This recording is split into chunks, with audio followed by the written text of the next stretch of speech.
Picture this, night before the season opener. You pull out your tackle box and every hook in the tray is covered in orange rust. Every tackle shop owner, every fishing forum, every sponsored ad tells you the same thing. Throw them out, buy new ones. So you do. $20, fresh pack.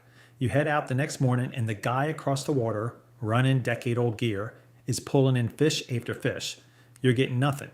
Later you find out he hasn't bought a new hook in 2 years. He's been restoring them with something from his kitchen cabinet that costs less than $1. And here's the thing. Those hooks aren't just as good as new.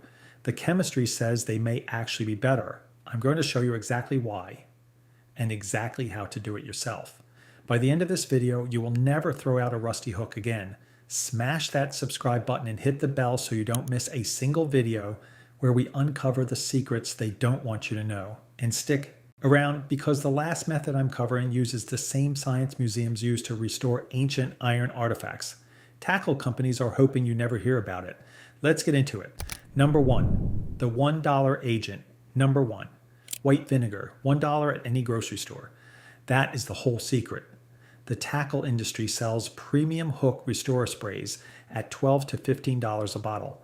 Specially formulated, scientifically labeled, and completely unnecessary. The active ingredient doing all the work in white vinegar is acetic acid, CH3COOH.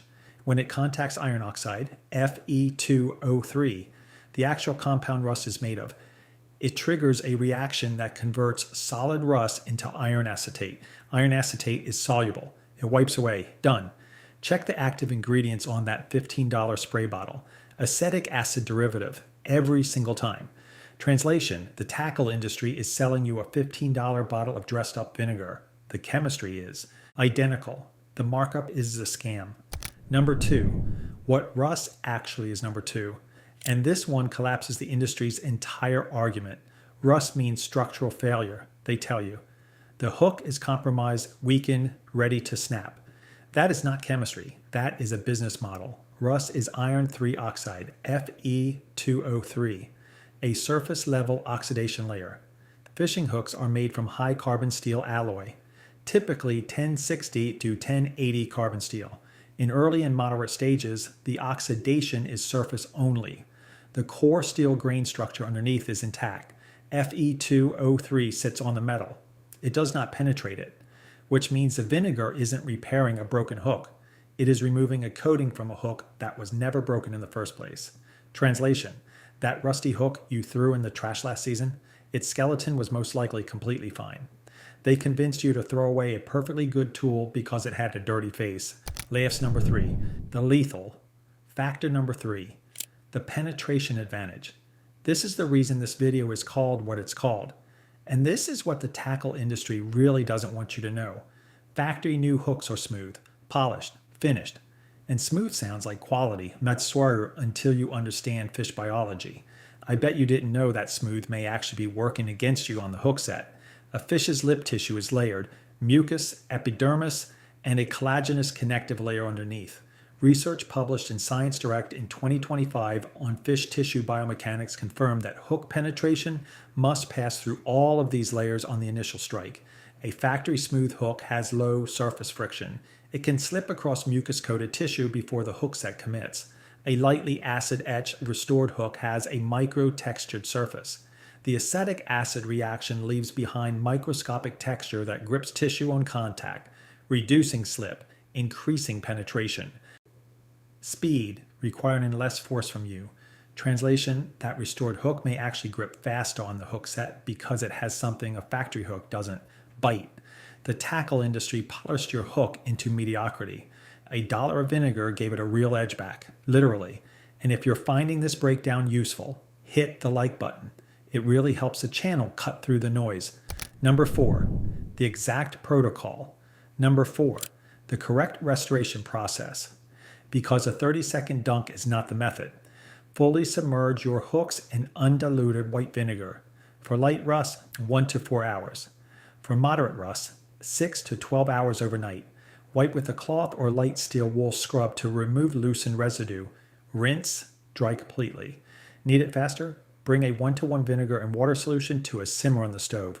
Same result in 5 to 10 minutes. Heat accelerates the acetic acid reaction rate. Basic chemical kinetics. Translation, you're dead. Hooks are chemically reborn in a glass of vinegar while you watch TV, or done in 10 minutes on the stove. That is the entire process they never publish. Number 5, 9-volt battery electrolysis. Number 5, and this one sounds like I made it up. I did not. For heavily rusted hooks, bring in the 9-volt battery.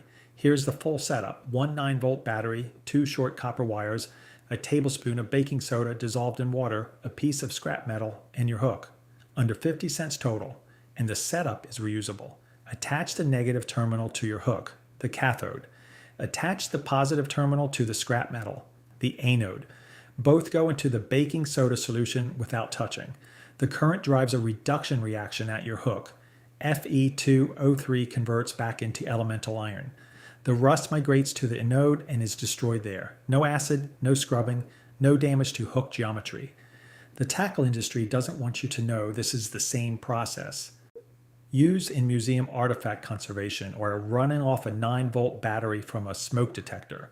Translation, you can use the same science conservators use to restore 2,000-year-old Roman iron artifacts in your garage for under $1. Snorts. If this is already blowing your mind, do me a favor and hit that subscribe button so you don't miss what's next. Number 6, the forever seal. Number 6, the step that makes the title true. Most anglers restore a hook and throw it straight back in the tackle box. 3 weeks later, it's rusting again, so they figure restoration doesn't work and they go buy new hooks. Cycle repeats. The industry is counting on exactly that. What you're missing is a hydrophobic barrier. After the hook is completely dry, apply a thin coat of petroleum jelly, beeswax, or WD-40. These substances repel water, physically blocking oxygen and moisture from reaching the iron surface. No oxygen plus no moisture equals no rust cycle. A wax seal provides months of protection in a humid tackle box versus weeks for bare steel. Translation, the forever hook is a restored hook with a 50-cent coat of Vaseline. The industry never told you that because there is nothing to sell you. Restore it, seal it, fish it forever. Here's where we land. The tackle industry runs on one assumption, that you'll keep throwing away gear the moment it shows surface rust. That assumption is worth $15 billion and is built entirely on chemistry you were never taught and biology you were never shown. In 2017, a major tackle retail blog recommended using new hooks every single day, citing electromagnetic field differences in new tackle. 0 peer-reviewed support, 0 science. A marketing narrative engineered to keep you buying. You now know the truth. Here are your 4 auditor takeaways. 1. The $1 test. Submerge any rusted hook in undiluted white vinegar for 4 hours. In most cases, the steel underneath is structurally sound and that hook is back in service. Better than before. 2. The protocol upgrade. For heavy rust or bulk batches, run the 9-volt electrolysis setup. 50 cents reusable, handles an entire tackle box in 1 session. 3. The sharpness check. After restoration, drag the point across your thumbnail. If it catches, it's ready. If it slides, 10 seconds with a hook file fixes it. 4. The forever seal. Coat every restored hook in petroleum jelly or beeswax before storage. Break the rust cycle before it starts. Let me know in the comments which secret on this list surprised you the most. And if you want to see more of the side of the industry they don't want you to see, subscribe and hit the bell.